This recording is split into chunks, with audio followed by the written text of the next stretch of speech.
Astagfirullah, astagfirullah, astagfirullah. Bismillahirrahmanirrahim. Assalamualaikum warahmatullahi wabarakatuh. Sama-sama kita buka majlis pada malam ini dan kita hadiahkan kepada dua orang sahabat kita yang telah pergi pada 2 minggu lepas, iaitu bendahari masjid ni dan salah seorang syiah jugalah, yang kedua-duanya sentiasa mengimarahkan masjid ini dengan bacaan umul kitab Al-Fatihah. A'udzubillahi minasyaitonirrajim. Bismillahirrahmanirrahim. Alhamdulillahi rabbil alamin. Arrahmanirrahim. Maliki yaumiddin. Iyyaka na'budu wa iyyaka nasta'in. Ihdinas siratal mustaqim. Siratal ladzina an'amta 'alaihim ghairil maghdubi 'alaihim waladdallin. Amin. Bismillahirrahmanirrahim. Alhamdulillahi rabbil alamin. Wassalatu wassalamu ala rasulil amin. Sayyidina Muhammadin wa ala alihi wa sahbihi ajma'in. Allahumma salli ala badrit tamam wa misbahil zalam wa miftahi daris salam wa syamsi dinil islam Muhammadin sallallahu alaihi salatu wassalam. Allahumma aftah alaina hikmataka wa anshur alaina min khazaini rahmatika ya arhamar rahimin. Rabbi syrah li sadri wa yassir li amri wahlul 'uqdatam min lisani yafqahu qawli. Subhanaka la ilma lana illa ma 'allamtana innaka antal alimul hakim. Wa la hawla wa la quwwata illa billahil aliyyil azim. Bismillahi ma syaa Allah. La yasuqul khaira illallah. Bismillahi ma syaa Allah. La yasrifus su'a illallah. Bismillahi ma syaa Allah. Ma kana min ni'matin faminallah. Bismillahi ma syaa Allah. La hawla wa la quwwata illa billah. Amma ba'du. Alhamdulillah, bersyukur kita kepada Allah Subhanahu wa taala, dengan kasih sayang Allah Subhanahu wa taala, dengan penjagaan daripada Allah Subhanahu wa taala, dengan keselamatan yang Allah berikan kepada kita, yang mana itu juga nikmat daripada Allah Subhanahu wa taala, nikmat kesihatan tubuh badan, serta yang paling besar sekali nikmat iman dan Islam. Alhamdulillah, kita bersyukur kepada Allah Subhanahu wa taala. Kemudiannya, nikmat yang paling besar juga di antara nikmat-nikmat besar, kurniaan Allah kepada hamba-hambanya yang beriman, iaitu Allah mewujudkan baginda Nabi SAW. Jadi kita ni untung menjadi umat baginda Nabi SAW, dan kita sama-samalah perbanyakkan berselawat kepada Nabi SAW, kerana sabdaan Nabi yang bermaksud difahami daripada hadis Nabi SAW, barang siapa yang menziarahi makamku, Nabi kata siapa yang ziarah makam Nabi dan dia berselawat kepadaku, maka kata Nabi SAW, sami'tu, aku mendengar selawat itu. Dan hadis yang lain pula, Nabi difahami daripada hadis itu bahawa apabila ada umatku yang berselawat kepadaku, walaupun dia berada di mana saja. Kita sekarang berada di negara Malaysia kan, jadi jauh daripada makam Nabi SAW, maka Nabi kata selawat yang dilafazkan oleh umatku sampai kepadaku. Maknanya apa? Kata ulama, Allah telah menciptakan satu malaikat yang tugasnya hanya apa? Hanya mengambil, mengutip semua selawat umat Rasulullah dan sampaikan kepada Rasulullah sallallahu alaihi wasallam. Jadi kita berselawat sampai kepada Nabi sallallahu alaihi wasallam. Tuan-tuan guru, tuan-tuan imam, tuan-tuan Bilal, AJK Masjid, hadirin yang dirahmati oleh Allah sekalian. Jadi sebelum kita mulakan, kita selawat kepada Nabi dulu dengan lafaz Allahumma salli ala sayyidina Muhammad, Allahumma salli ala sayyidinal anbiya. Ikut sama-sama kita mulakan dengan bacaan salawat sebelum kita syarahkan perbahasan kita pada malam ini.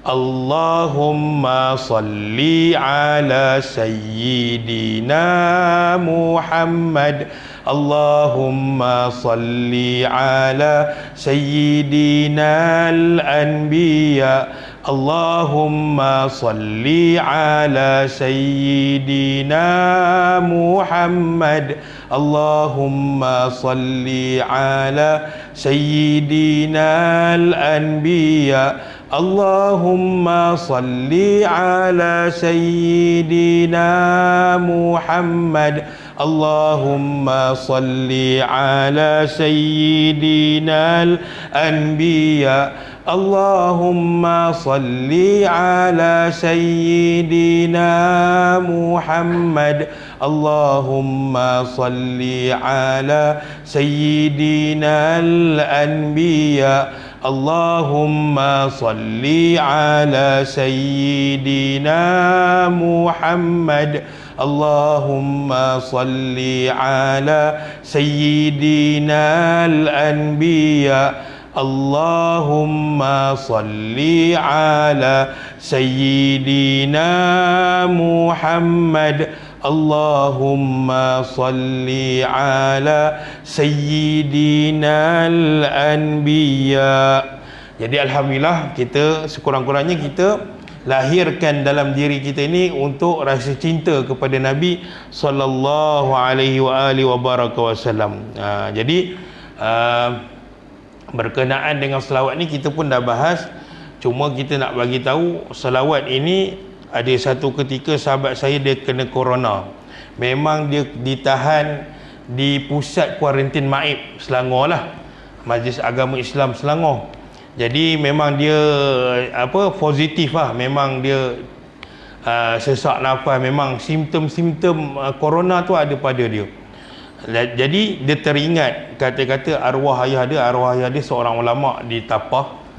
Jadi dia teringat kata-kata arwah ayah dia kata arwah ayah dia pesan, kalau sakit apa-apa baca selawat kepada Nabi, khususnya baca selawat selawat tibbil qulubi wa dawaiha, Allahumma salli ala sayyidina Muhammad tibbil qulubi wa dawaiha wa afiyatil abdani wa shifaiha wa nuril absari wa dhiyaiha.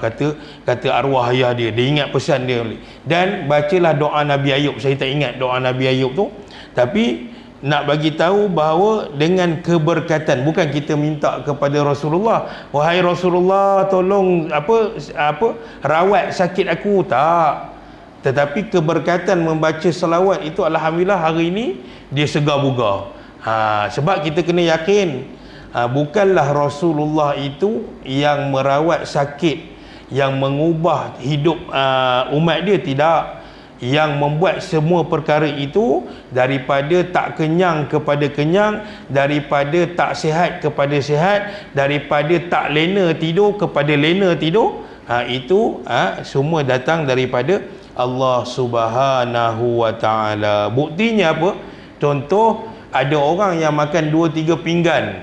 Dia dah makan tadi, duduk dalam setengah jam dia makan lagi. Dia tak kenyang-kenyang. Orang pun tengok rasa risau dekat dia kan. Jadi bukanlah nasi yang dia makan itu yang memberi kenyang. Cuma asbab kebiasaan orang makan nasi akan kenyang, kebiasaan. Tapi sebenarnya kenyang itu adalah datang daripada Allah Subhanahu Wa Taala. Kita tak sihat, kita jumpa doktor. Bukanlah doktor itu yang memberi memberi kepada kita ni sihat, tidak. Cuma dia syorkan kepada kita, ni saya dah tengok ada simptom-simptom macam ni, elok pakcik ambil ubat sekian-sekian untuk kurangkan sakit.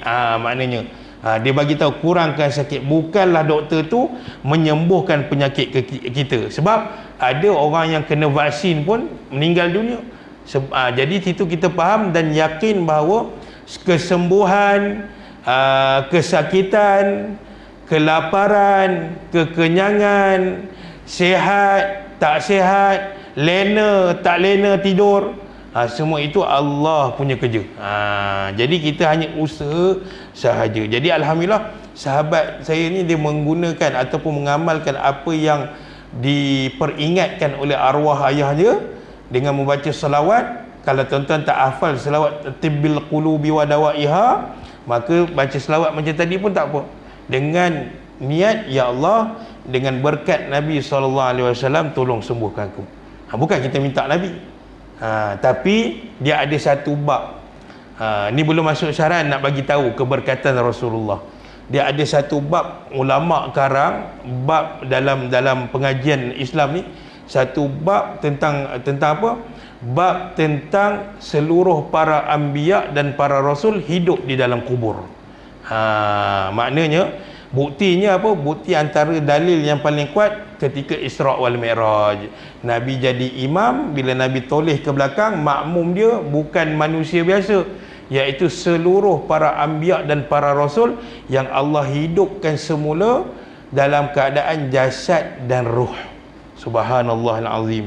Ini antara, dan ada hadis yang sahih yang menceritakan tentang para anbiya dan para rasul hidup di dalam kubur mereka, dan juga sebahagian daripada para salihin, mereka ini tidak dimakan oleh ulat-ulat di dalam tanah. Maknanya sebab tu kita tak pelik, contoh di kawasan Seri Kinta ni ada ulama-ulama yang dulu-dulu bila proses nak memindahkan kubur daripada tempat lama ke tempat baru, tengok-tengok jenazah elok je kain kapan, kulit pun tidak diusik oleh tanah. Maka itu antara keberkatan ataupun kesaksian betapa kuasanya Allah SWT untuk menjadikan sesuatu itu. Jadi kita tak boleh nak menghalang kuasa Allah SWT. Dan tentang hadis yang menceritakan para anbiya dan para rasul hidup di dalam kubur mereka itu, memang hadis yang sahih, yang tidak boleh disangkal lagi. Baik, tuan-tuan yang dirahmati oleh Allah sekalian, jadi kita bila ada dalam keadaan corona ni, kita rasa lama kita rasa lama tak berjumpa dengan ahli jemaah masjid. Jadi bila nak mengajar atau nak berkongsi balik dengan tuan-tuan, jadi macam mula-mula dipanggil untuk masuk ke dalam masjid ni. Tapi tak apa, semuanya itu tidak mematahkan semangat untuk kita mempelajari ilmu agama. Tambah-tambah lagi yang kita bahaskan ini adalah ilmu seafdal ilmu. Dalam banyak-banyak ilmu, ilmu yang paling afdal adalah ilmu kalam, iaitu ilmu tauhid. Baik, kita masih lagi membicarakan tentang bab akidah daripada kitab Aqidatul Awam yang dikarang oleh Syekh Al-Marzuki. Secara ringkas, mungkin kita dah lupa matan ataupun perbahasan tentang kitab Aqidatul Awam ini, yang mana Syekh Marzuki yang mengarang kitab ini, dia bermimpi berjumpa dengan Rasulullah, dan yang ajar kepada beliau tentang akidah yang kita nak baca daripada kitab dia Aqidatul Awam ini direct diajar oleh Rasulullah sallallahu alaihi wasallam tentang perbahasan-perbahasan yang ada di dalam kitab ini. Lalu para ulama bila dia sedar daripada mimpi, dia berjumpa dengan Rasulullah ni, dia bukan main-main tuan-tuan. Sebab ada hadis yang menyatakan, hadis sahih, barang siapa, Nabi kata, barang siapa yang bermimpi berjumpa denganku di dalam mimpinya ketika tidur, maka sesungguhnya dia memang berjumpa aku sebenar-benarnya. Kerana syaitan ini tidak boleh menyerupai aku. Jadi ini benar. Jadi tidak adalah perkara yang menipu. Jadi apa yang saja yang diajarkan oleh Rasulullah di dalam mimpi Syekh Marzuki ini, maka dikarang balik kitab itu dan diguna pakai di sekitar ataupun di seluruh pondok-pondok, pengajian-pengajian pondok. Jadi alhamdulillah kita dapat manfaat daripada itu. Baik, jadi kita nak masuk pada tentang, sebelum ni kita membahaskan tentang muqaddimah daripada karangan Syekh Marzuki ini, dan sekarang ini kita mula nak masuk mempelajari tentang sifat-sifat Allah. Bila kita sebut tentang sifat-sifat Allah, tuan-tuan boleh gambarkan bagaimana tuan-tuan guru kita yang dulu-dulu ajarkan kepada kita tentang kefahaman secara ijmali tentang apa? Tentang sifat Allah secara bukan secara detail, tentang sifat Allah, iaitu sifat Allah yang 20 yang wajib diketahui. Ada pun sebahagian daripada ulama mengatakan yang kita faham, yang kita tahu tentang nama-nama Allah 99 itu, ia juga kata ulama merupakan sifat-sifat kemuliaan Allah Subhanahu wa taala.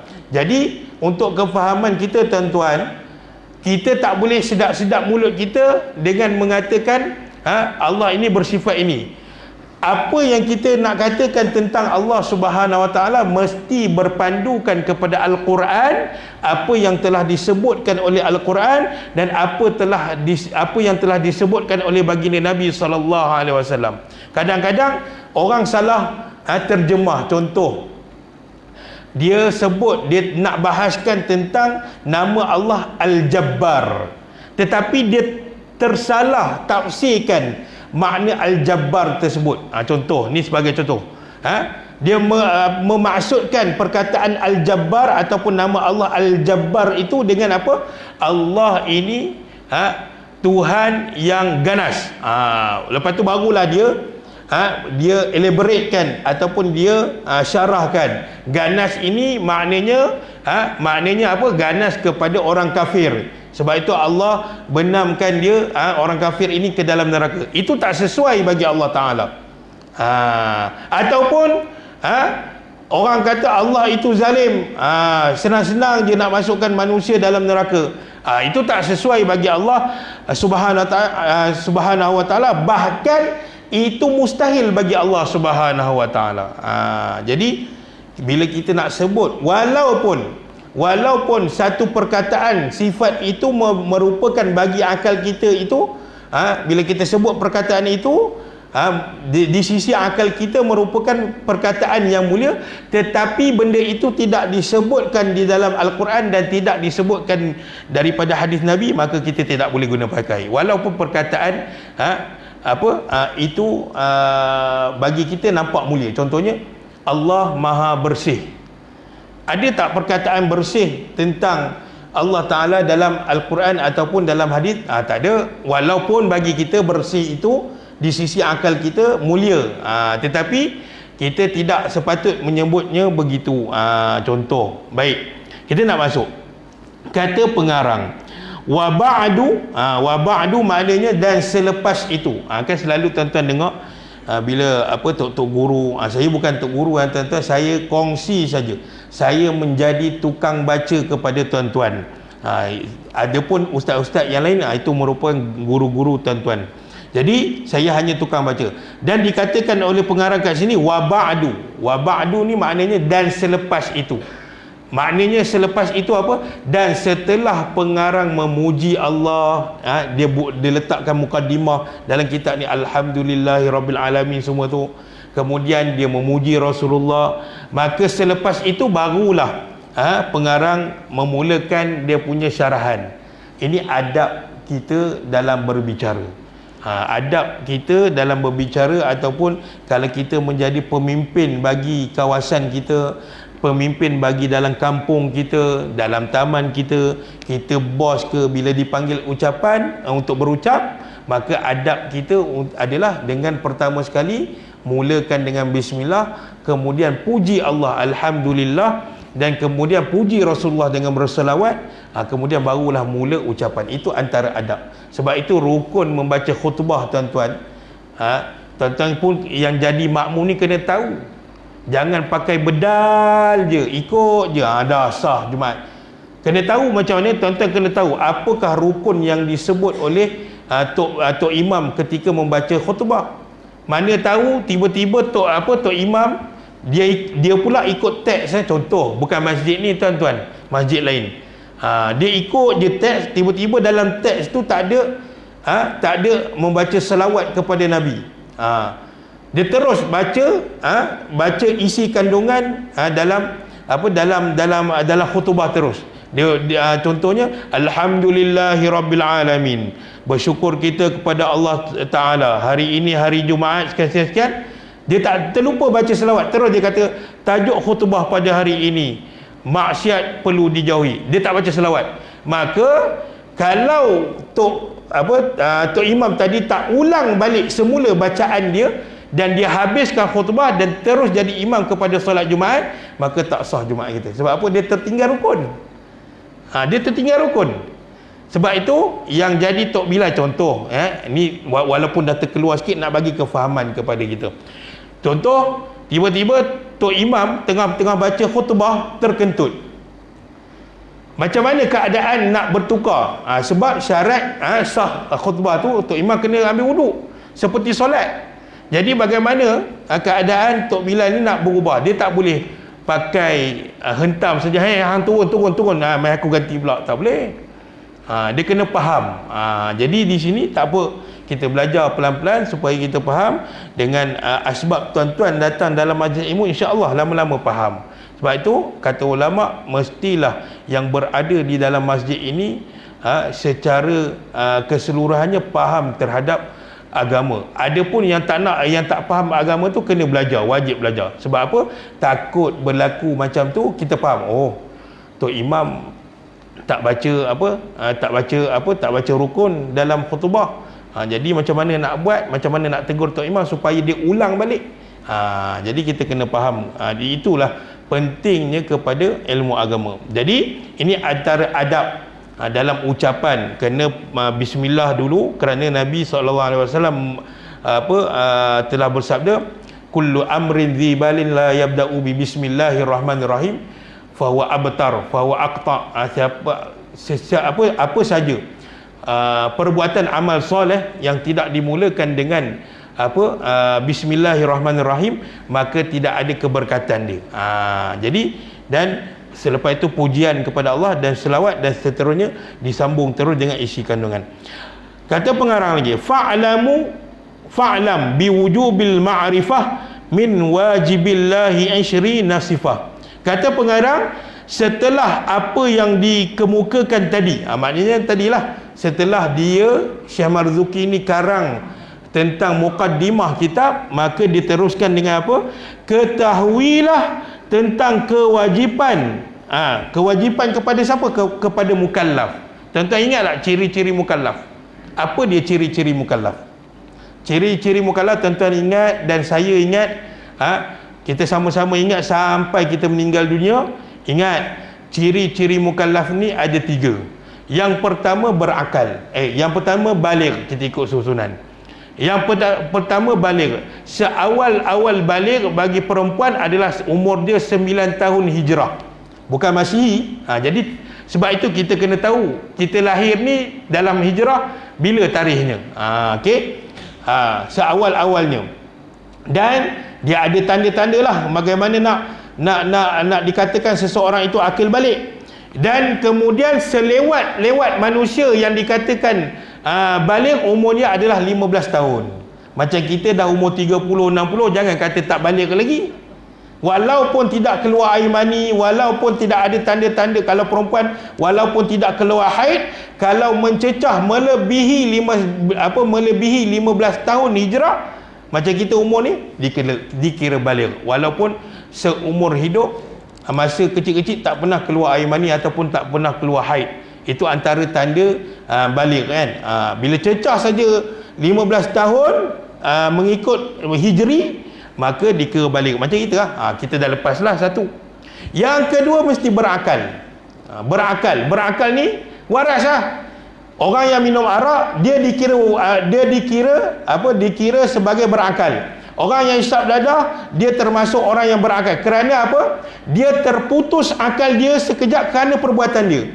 Bukan kerana sejak dia lahir lagi. Kalau sejak lahir lagi, macam kanak-kanak riang lah. Kanak-kanak anak-anak syurga ni, sindrom Down, terencak akal. Memang dari lahir lagi doktor kata anak puan ni memang ada masalah sikit lah pada gangguan akal fikiran dia. Jadi dia tak akan sembuh sampai bila. Dan kita faham itu apa yang dinyatakan oleh doktor itu anak syurga lah, kan? Macam kita berakal lah. Sebab itu tuan-tuan boleh hadir ke surau, sebab tahu manfaat dalam surau dan dalam masjid ni sangat besar. Berakal lah. Dah lepas dah yang kedua. Dan yang ketiga, sampai dakwah kepada kita. Sampai dakwah apa? Dakwah Islam tu, ilmu Islam itu, dakwah Nabi itu sampai kepada kita. Tanda yang paling senang nak bagi tahu bahawa tempat itu telah sampai dakwah Islam, terbinanya masjid ataupun kedengaran azan di kawasan itu. Tiba-tiba jiran kita kata, kita ajak dia pergi majlis ilmu, dia tak nak. Kita dah tengok lama dia tak nak solat pun tak nak. Jadi bila kita tanya, jom solat. Aku mana solat? Dia kata apa? Hidayah tak sampai lagi. Maksud hidayah tak sampai lagi, kita faham lah. Dakwah Islam tu tak sampai kepada dia. Cuba tanya dia, hang dengar tak azan? Kalau dia kata dengar, maknanya dah sampailah dakwah Islam pada kamu. Maknanya bila dah sampai, cukup pula dua syarat lagi, iaitu baligh, berakal dengan sampai dakwah kepada kamu. Wajib kamu buat apa saja yang diperintahkan oleh Allah Ta'ala dan wajib meninggalkan apa yang dilarang oleh Allah SWT. Jadi kita yang sekarang ni mukallaf, termasuk mukallaf. Jadi kalau tinggal berdosa apa yang Allah perintahkan. Jadi salah satu kewajipan kepada diri kita adalah mempelajari ilmu tauhid. Sebab itu ilmu tauhid ini termasuk di dalam ilmu fardu ain. Sebab itu kalau tuan-tuan 2 minggu lepas kan sahabat tuan-tuan 2 orang telah pergi, Allah menjemputnya, telah meninggal dunia. Menguruskan jenazah sahabat kita itu fardu kifayah. Sebab apa? Tuan-tuan yang tak reti ataupun yang tak mampu untuk menguruskan jenazah, terlepas dosa itu kerana apa? Ada AJK masjid yang mampu menguruskan. Maka satu kampung Seri Kinta ni terlepas daripada terangkat dosa melakukan perkara itu. Tetapi kalau disebut fardu ain, tuan-tuan tak buat solat, contoh, bukan tuan-tuan, tuan-tuan dah memang baik duduk di masjid kan. Kalau seseorang itu tak buat kewajipan yang Allah perintahkan, maka dia termasuk untuk dirinya dalam dosa besar. Kalau dia tak bertaubat, maka dia mati dalam keadaan tidak bertaubat, maka dia tetap akan diazab oleh Allah Subhanahu Wa Taala, cuma dia tak kekal. Yang kekal dalam neraka ni hanya 3 golongan. Dan memang dia akan terjunam ke dalam neraka sampai ke dasar. Daripada atas tepi gaung neraka tu nak sampai ke dasar neraka, memang paling bawah tu, kata guru kami, memakan masa 70 tahun perjalanan. Subhanallahal azim tuan-tuan. Jadi yang akan duduk kekal sampai ke dasar tak keluar-keluar dah adalah 3 golongan. Yang pertama kafir, yang kedua murtad, yang tak bertaubat kepada Allah Ta'ala, dan yang ketiga syirik kepada Allah Ta'ala.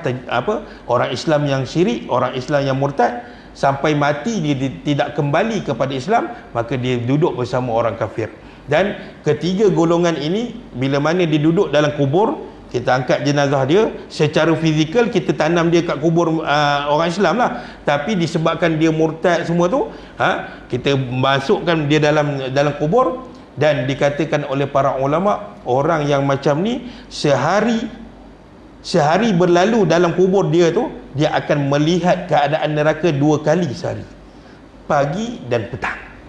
Maknanya kata ulama, dengan dia melihat azab neraka 2 kali sehari, cukup siksaan bagi dia, belum azab kubur lagi tuan-tuan. Jadi kewajipan fardu ain terhadap kita, kata pengarang ini, ketahuilah tentang kewajipan mengetahui sifat 20 sifat yang wajib bagi Allah Subhanahu Taala. Maknanya bila ulama kata wajib bagi kita untuk mengetahui sifat Allah Ta'ala ini, maka wajib di situ adalah wajib fardu ain. Jangan tuan-tuan bayangkan fardu ain ni solat, rukun puasa, zakat. Cuba tuan-tuan ingat balik. Rukun Islam dia ada 5. Rukun Islam dia ada 5. Yang pertama, mengucap 2 kalimah syahadah.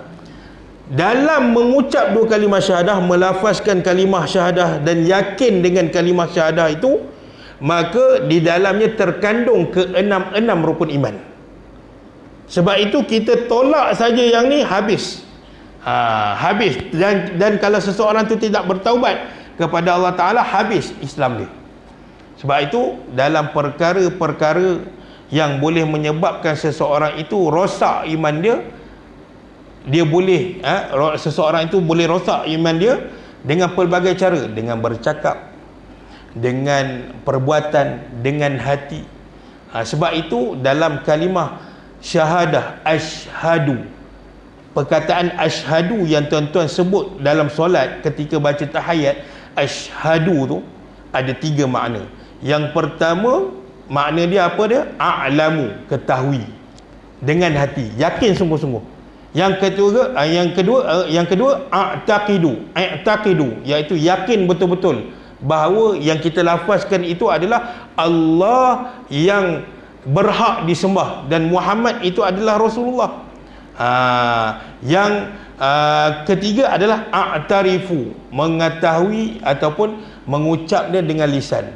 Sebab itu bila seseorang nak masuk kepada Islam, non-Muslim nak pindah kepada Islam, maka kalau dia bukan bisu, dia wajib melafazkan dengan mulut. Kalau seseorang itu bisu, dia non-Muslim, nak convert to Islam, nak masuk Islam, tapi dari lahir dia memang bisu, cukup sekadar dia menggunakan tangan dia dengan melafazkan kalimah syahadah dengan cara menulis. Tetapi kalau sepanjang hidup dia ada 2 keadaan. Mula-mula dari lahir sampailah separuh umur dia boleh bercakap. Mungkin disebabkan aksiden, habis kotak suara dia menyebabkan dia bisu selepas itu. Maka kata ulama, nak tak nak, orang yang ada kedua-dua keadaan ini, dia wajib menggerakkan lidah dia seumpama dia melafazkan secara kuat makna syahadah tersebut. Dan berdosa besar sesiapa yang tidak menjaga Islam dan iman dia. Subhanallahal azim. Jadi tak masuk lagi tuan-tuan. Saya bagi tahu kepada tuan-tuan bahawa kewajipan yang dimaksudkan oleh pengarang ini adalah mempelajari tentang sifat-sifat Allah. Bagaimana kita nak kenal Allah? Kata ulama, mahma tasawwarta bibalik fallahu la yushbihu dhalik. Nak kenal Allah bukan dengan cara hayalan. Agama Islam bukan agama hayalan. Nak kenal Allah bukan cara kita bayang dengan akal fikiran kita. Macam orang cerita kat kita, aku dah pergi dah rumah mewah orang paling kaya kat ujung kampung tu. Kita pun bayang, oh mewah ni mesti. Kita pun cakap dengan bayangan kita, mesti rumah mewah tu, toke dia tu ada kereta besar. Kita bayang. Agama Islam bukan macam tu. Nak kenal Allah bukan dengan cara bayangan. Sebab itu kata ulama tadi, mahma tasawwarta bibalik fallahu la yushbihu dhalik. Apa yang tergambar di fikiranmu, maka itu bukan Allah.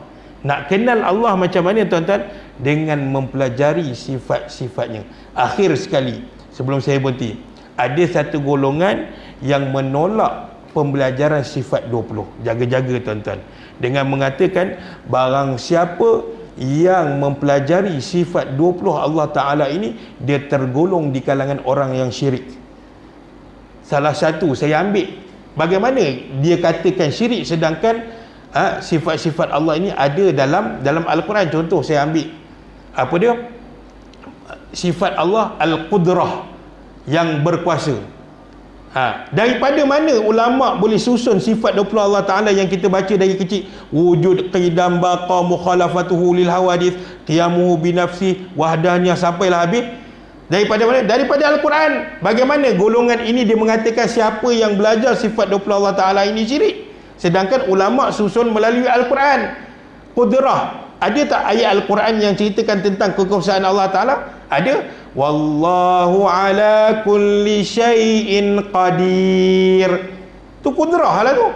Jadi insya-Allah tuan-tuan, kita saya ajak tuan-tuan dan diri saya terutamanya istiqamah lah mempelajari ilmu fardu ain ni, supaya di akhirat nanti, di dalam kubur nanti kita terselamat. Kata ulama, barang siapa yang terselamat di dalam kubur, sebab di dunia kita tak rasa azab, tetapi kita rasa azab sakit sikit-sikit, itu pun kita dah rasa tak mampu nak pikul, apatah lagi azab yang ada dalam kubur dan dalam neraka.